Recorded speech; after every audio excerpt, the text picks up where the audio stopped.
We are in our study on Proverbs. We've been going through Proverbs, taking certain chapters, certain passages, and really looking at them. We've already talked about the structure of Proverbs, that for the first 9 chapters, it's kind of like speeches from a father to a son. Chapters 10 through 29 are where we get all those little quick, short sayings that are Proverbs, that if there were Christian fortune cookies, that's what you would find in there probably. I mean, it would be fun kind of put some of those in there because that would be really good. So if there's a business idea, if anyone wants to take it, I give you full credit. Just do it so we can have fortune cookies with the Word of God in them. But, so we're looking at Proverbs chapter 6 is where we're really going to be focused, but we were looking at 5, 6, and 7. I think even 8 was on your reading guide, but we're looking at another speech from a father to a son. And I think Proverbs chapter 6 is one of those crucial ones where he's giving his son some very important life lessons. And so it would take a while to read through all of it. So while I'm giving the opening illustrations or anything like that, if you want to read, but we are going to refer back to these Proverbs a lot during this sermon. So we're going to look at just about every one of these verses in some way or some form. But I wanted to kind of give you the idea of what Proverbs chapter 6 was by kind of painting a picture in your head maybe, or bringing back a memory of something that helps you understand this passage a little bit better. Do any of you remember the old board game Mousetrap? Yes. I mean, you took like hours putting together that thing to play for just a few minutes, because then the trap would either fall apart or someone would trip it off and it would be over, game over. But I always thought it was interesting because you worked at putting that together so hard and so diligently, and then the whole point of the game was to make sure you didn't get trapped by your own constructions. It's kind of an interesting little thing. And then as I got older, I was like, this is not very smart of a game. I mean, who puts together a trap to catch themselves? Proverbs chapter 6 talks about traps. And it talks about different traps in our lives and some common traps that the human experience has. I was also made aware of another piece of history this last week. Almost 100 years ago, this week, there was a great event happening in Kentucky. It's great and it's tragic all at the same time. I'll tell you the story if you'd like. Okay, 3 of you can pay attention to the story. The rest of you just kind of... But no, in 1925, a gentleman by the name of Floyd Collins was a young explorer. And during that time in Kentucky, it was a crave, it was a movement to find caves and take tours on the caves in there. And he had one on his father's property, but it wasn't gaining very much attention because there was one down the street that was much better of a cave. So he decided to go looking for another cave on his father's property. So he took with him his kerosene lantern and started crawling through the tunnels. Some of them very tight spaces that, he'd have to go and put his lantern down, reach in and put his lantern down and then, wiggle on through or, scooch on through those tunnels. He did this and he was getting pretty far into the tunnels and finding some great, beautiful discoveries when all of a sudden he realized his lamp was going out of oil. And he had to turn back. And when he turned back, he went back through one of those tight tunnels and his foot knocked loose a boulder. And a 20-pound boulder fell right on his ankle. He was stuck in this tunnel for 18 days being held on by just his ankle.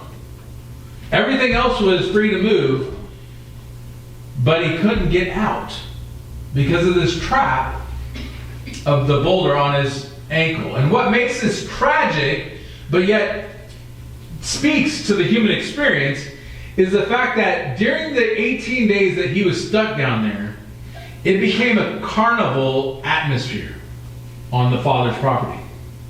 Up to 5,000 people came with vendors selling food and news reporters giving, taking interviews from the watchers. There was only one reporter that actually crawled into the cave to actually keep in contact with the man stuck, with Floyd Collins. But it was pretty tragic because he could have been saved. He was down there for 18 days. He could have been rescued and lived if they got to him on the 16th day. Oh. But on the 18th day, they discovered him dead for over 24 hours from that point. And what was bad was a lot of the rescue efforts were delayed because leaders kept arguing. People's personal opinions of the best way to do this.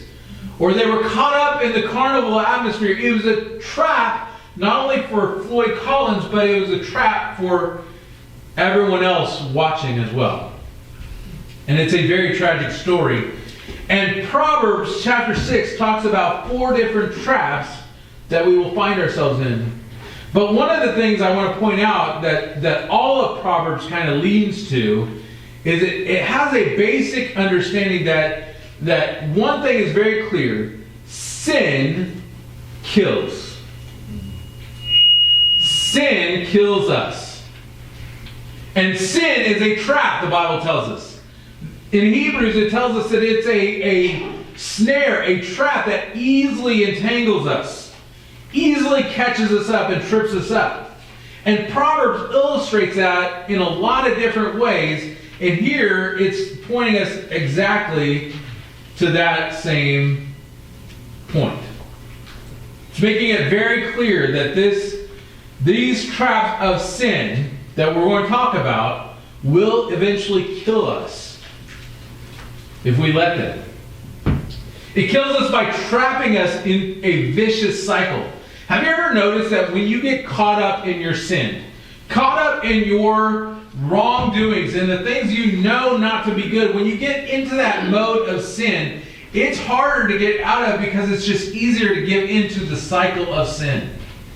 It's easy to give up hope. It's easy to give up the things that are good and righteous. It's easy to give those up because we think that if we go and find pleasure in these sins, as Proverbs talks about, we will find real joy and happiness where it's never going to be. Floyd was never going to find this cave on his father's property that would bring him riches and gold and fame and fortune. Not that he was going to find it in the cave, but he was hoping by finding the right cave he would get those things. He was never going to find it that way. And I find it interesting and tragic that he was trapped by such a small thing. I mean, a 20-pound boulder is not a small thing. If you try lifting a 20-pound boulder, it could hurt your back. You might get it to move, but when it's holding onto your ankle in the middle of a cave and you don't have room to leverage, you're just stuck. And after so many days, what hope do you really have? And that's where a lot of people fall into the trap of sin. They give up hope. But I think it's also interesting that the world turns watching sin, watching people trapped by sin, they turn it into a carnival sideshow. The world nowadays loves watching people suffer in their own mistakes, in their own sins. It's very tragic. But see, I want to point you to the first verse that we're going to look at here in Proverbs chapter 6, verse 5. It talks about all of this being, all these traps holding us down, but Proverbs chapter 6, verse 5 says, escape like a gazelle from a hunter, or like a bird from a hunter's trap. Escape from these traps is the warning from a father to his son. is the warning from God to us. Don't fall for these traps.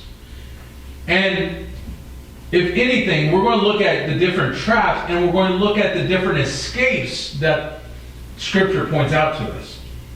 But I can't refer to the passage of traps and escaping without looking at 1 Corinthians 10:13. But God is faithful, who will not allow you to be tempted beyond what you are able. But with the temptation, He will also make a way of escape. He makes a way out of it so that you will not be able, or that you may be able to bear it.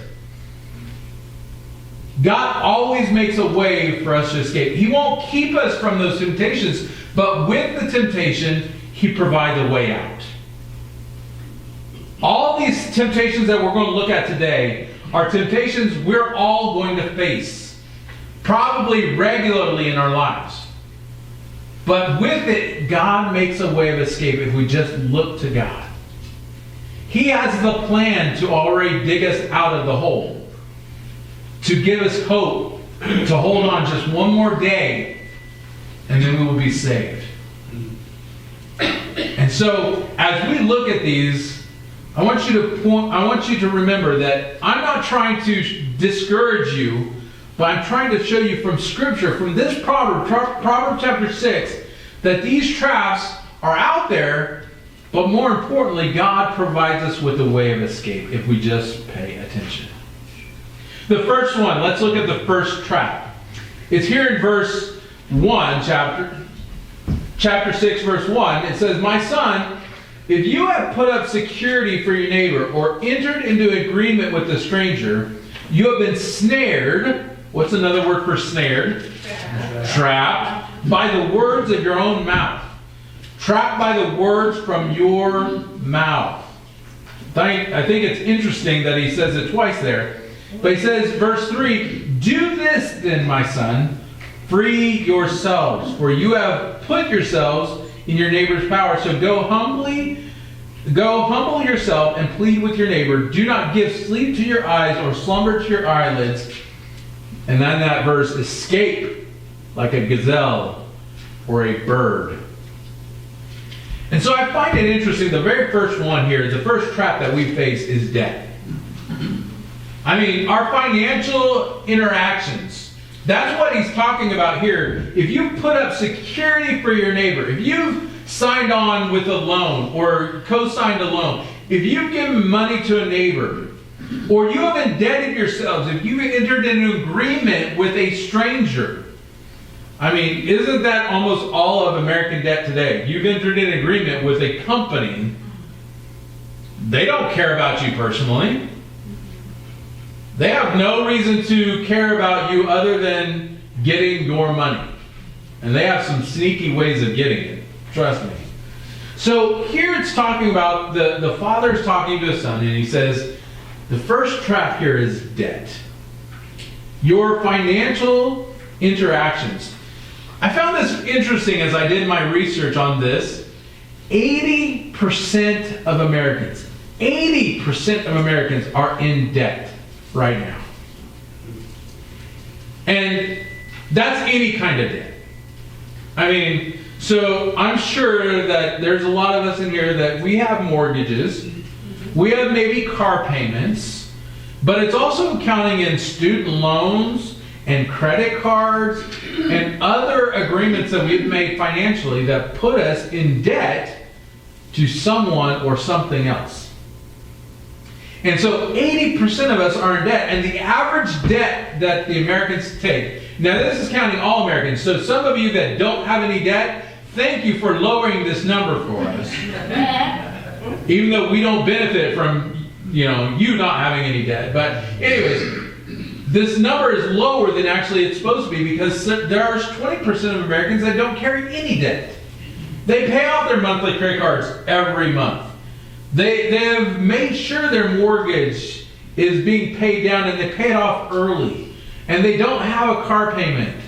There's some things that you are going to have to carry a financial obligation to, but in this case, $58,000 is the average that an American carries in debt. More than typically what they would make in a year. If they were just to pay on the debt, they couldn't pay it off in a year. But they have other obligations as well. $58,000 in debt. Now I looked it up. If you're interested, here we go. We'll do a quick breakdown of all of the debt. Credit card debt, the average American carries $14,000 in debt on a credit card. That's a lot of money. Student loans is crazy. The typical student graduating will carry up to $50,000, but the average is actually $38,000.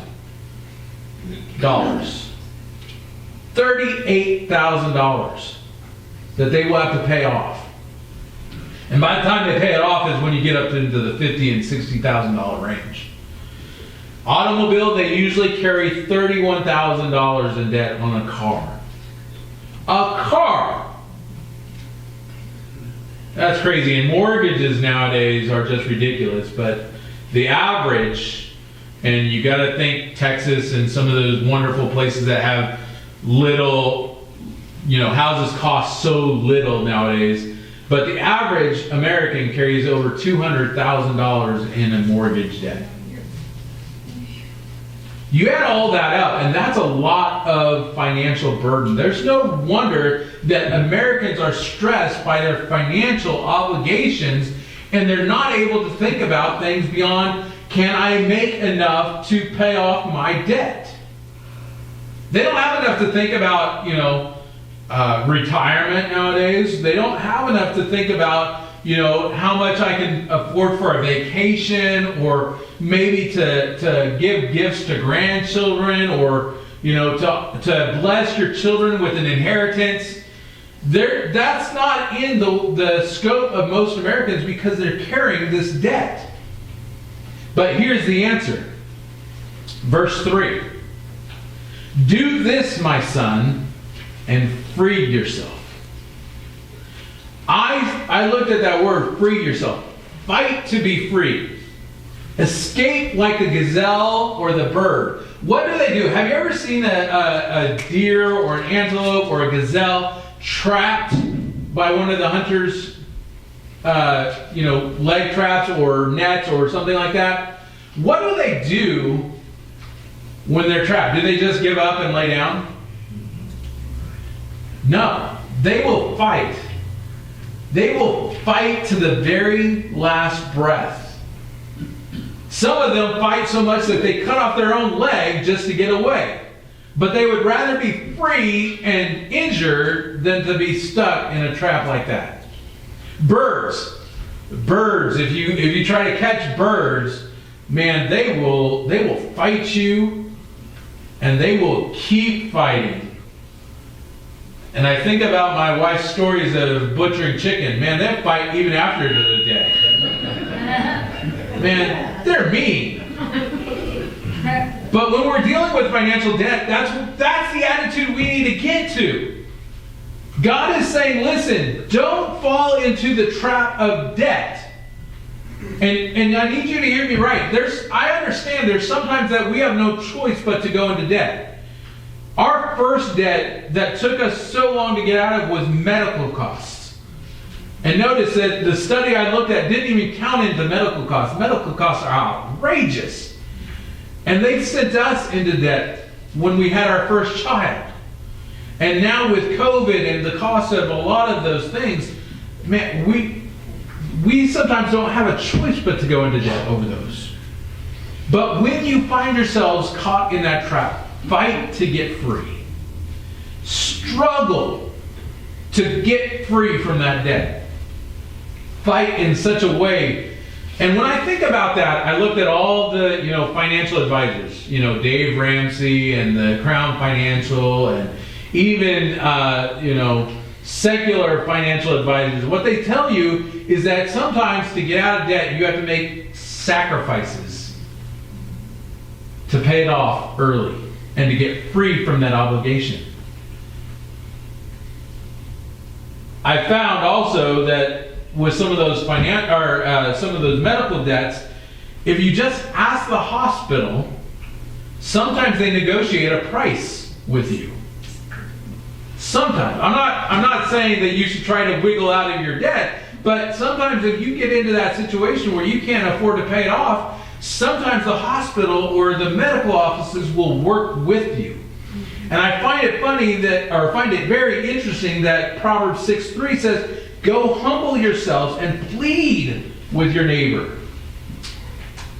Plead with them. Ask them if there's any way. Ask them how to get out of this. And I just want to put this idea in your head.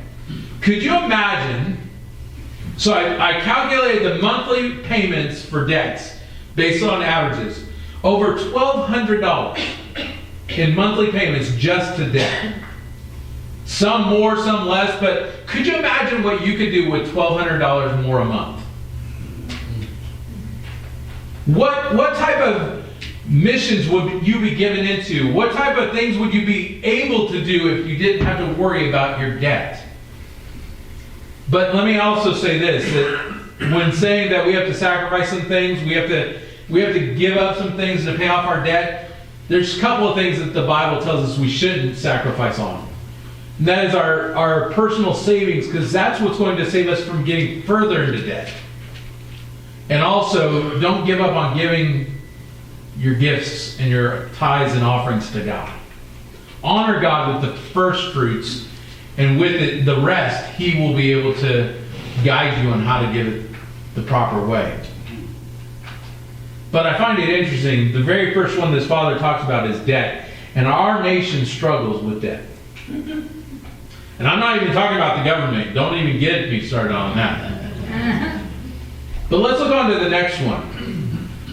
The key verse in this next passage to show us our trap is actually in verse 9, but you got to read all of it. Verse 6 says, "Go to the ant, you slacker." I mean, how rude. The Bible's calling us slackers. We are. "Observe the way and become wise. Without leader or administrator or ruler, the ant prepares its own provisions in the summer and gathers its food during the harvest. So how long will you stay in bed, you slacker?" Again with the slacker.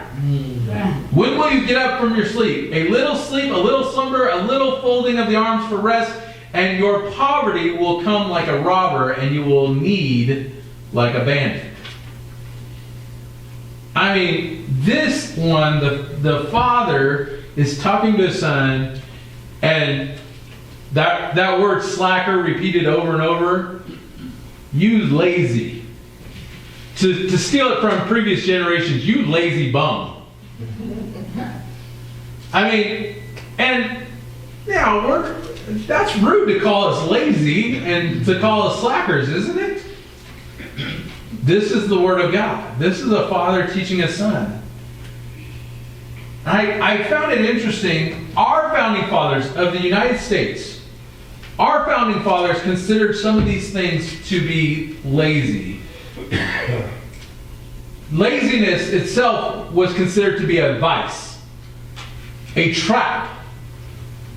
Just the same as alcohol, drugs, you name a different vice that people have, gambling, and the forefathers saw laziness as the same thing as those.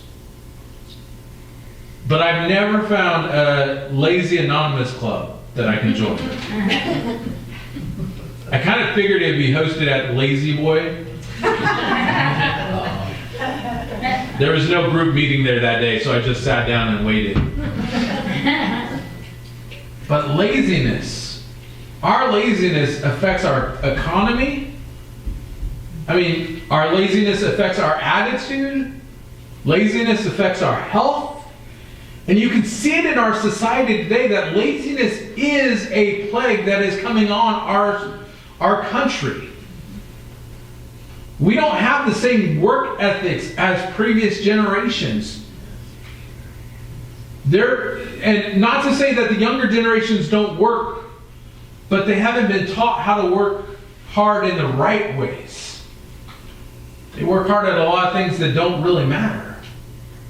And they become lazy on the things that are very important to us as a society.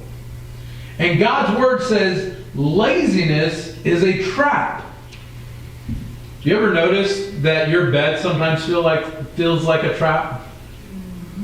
I mean, those blankets, for some reason, it's just hard to get out of those blankets. Kind of like they hold you down, isn't it? And some of you have those weighted blankets, so you even trap yourselves on purpose. I don't understand that. But laziness, I need to clarify this. Laziness is different than rest. We talked about rest, having peaceful rest last week. This is different. Laziness is when we do not do the things that we're supposed to be doing.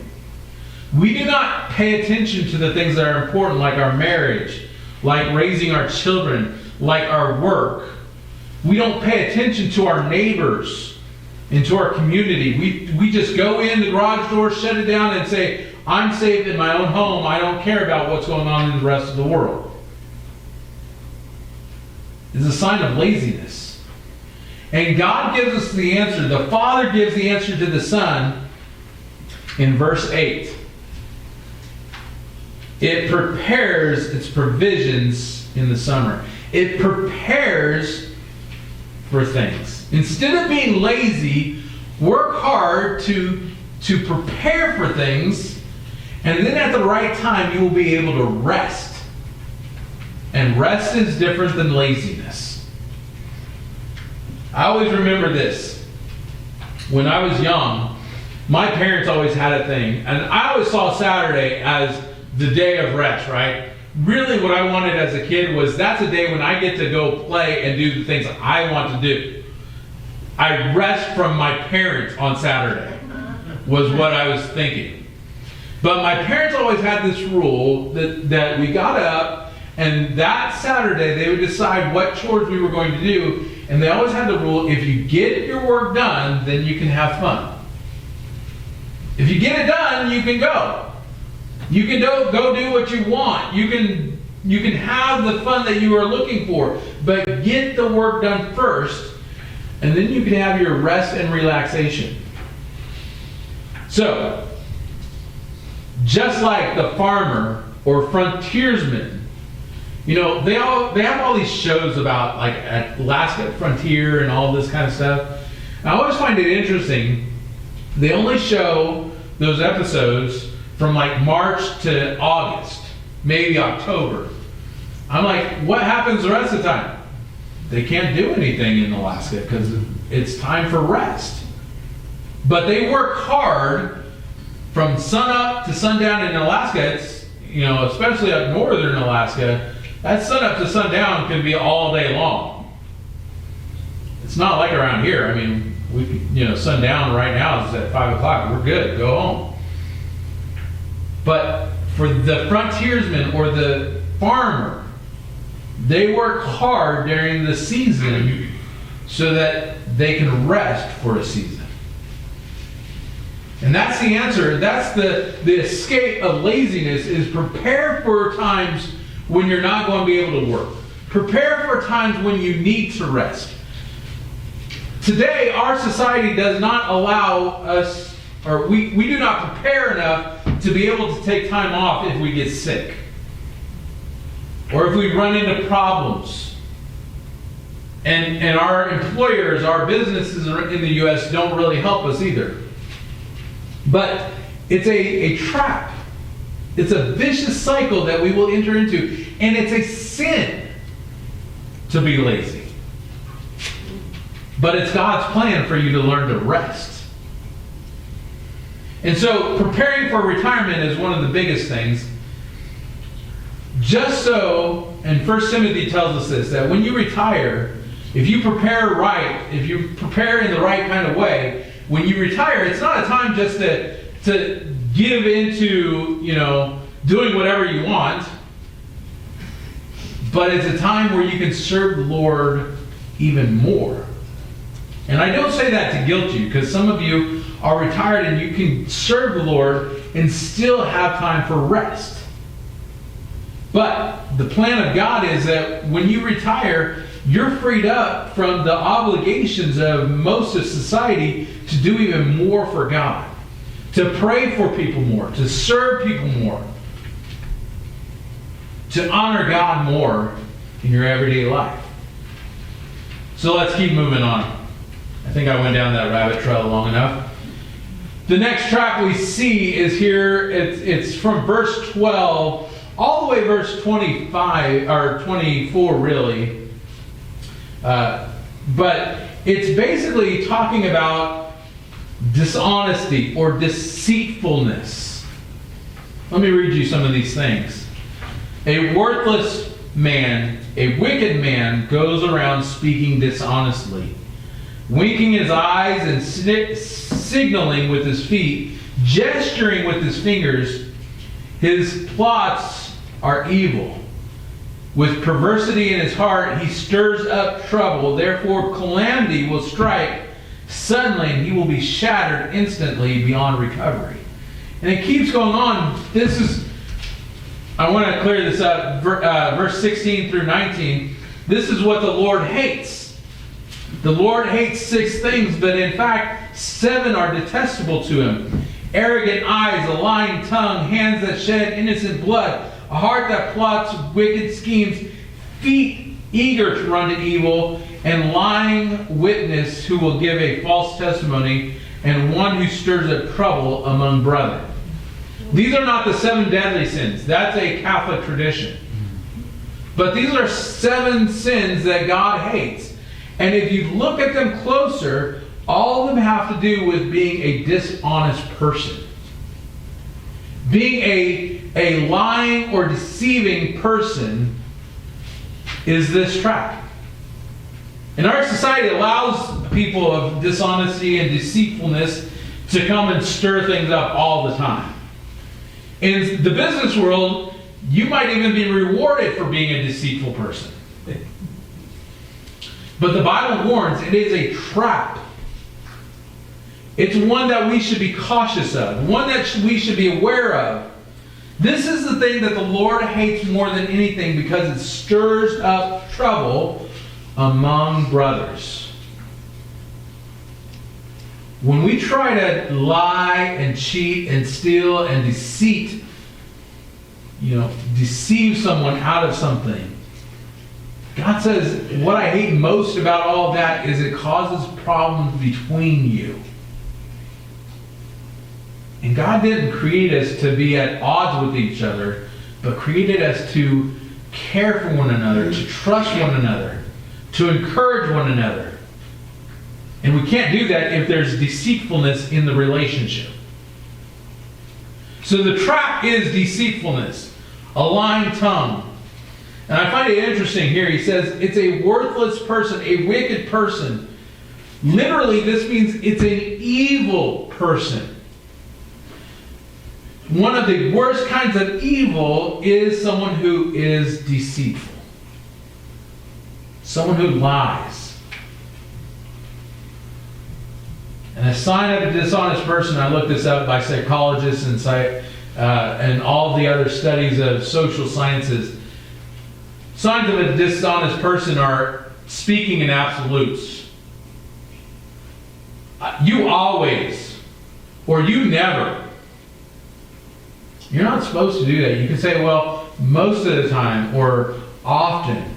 But speaking in absolutes kind of leads you to you're being dishonest and you're trying to cover something up. Downplaying their own responsibility. Well, I wasn't really committed to doing that in the first place. Judging others. Don't even have to give you an example of that one. Defensive and argumentative talks.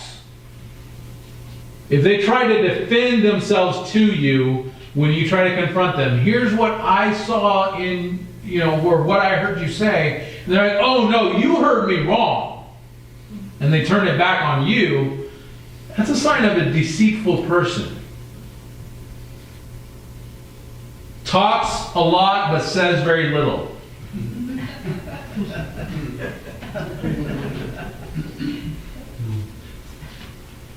Someone who refuses to apologize and who makes things uncomfortable in settings. These are all signs of a dishonest person, and we need to be careful because dishonesty and deceit is around us every single day in our culture now. It is a more common practice to deceive